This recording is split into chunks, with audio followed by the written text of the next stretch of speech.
মাত্র কয়েক পিস গরুর মাংস দিয়ে অনেক মজার একটা ভর্তা তৈরি করব। এর জন্য লাগবে 4 থেকে 5 টুকরার মতো চর্বি ও হাড় ছাড়া মাংস। পর্যাপ্ত পরিমাণ পানিতে মাংসের পিসগুলো দিয়ে এগুলো সেদ্ধ করে নিব। সেদ্ধ হয়ে যাওয়ার পর পানি ঝরিয়ে মাংসের পিসগুলোকে উঠিয়ে নিতে হবে। এখন এগুলোকে এরকম লম্বা লম্বা কোষ করে একটু ছোট ছোট করে ভেঙে নিতে হবে। মাংসের পিসের কোষগুলো এরকম লম্বা লম্বা থাকবে। এখন কিছুটা তেল দিয়ে তারপর মাংসের পিসগুলোকে ভেজে নিব। এগুলো ভেজে অনেক বেশি শক্ত করে ফেলা যাবে না, এরকম হালকা একটু সোনালি কালার হলেই উঠিয়ে নিব। এখন 5 থেকে 6টার মতো পেঁয়াজ কুচি, 2টা মাঝারি সাইজের রসুনের কোয়া ও স্বাদ অনুযায়ী কাঁচামরিচ দিয়ে ভেজে নিব।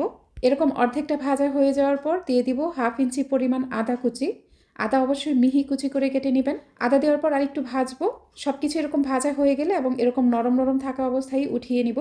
ভর্তা করার জন্য প্রথমেই মাংসের পিসগুলোকে এরকম কোষ থেকে আলাদা করে নিব। আপনি চাইলে সব কিছু হাত দিয়েও মাখতে পারবেন। তারপর একটা বাটনা অথবা পিষনির সাহায্যে এই পেঁয়াজ, রসুন, কাঁচামরিচ সব কিছু আধ ভাঙা করে নিব। অনেক বেশি মিহি করা যাবে না। স্বাদ মতো লবণ দিয়ে সব কিছু হাত দিয়ে ভালোভাবে মেখে নিলেই ভর্তাটা একদমই রেডি। গরম গরম ভাতের সাথে এই মাংস ভর্তাটা খেতে যে কি মজার আমি আপনাদের বলে বোঝাতে পারবো না। একবার ট্রাই করার অনুরোধ রইল।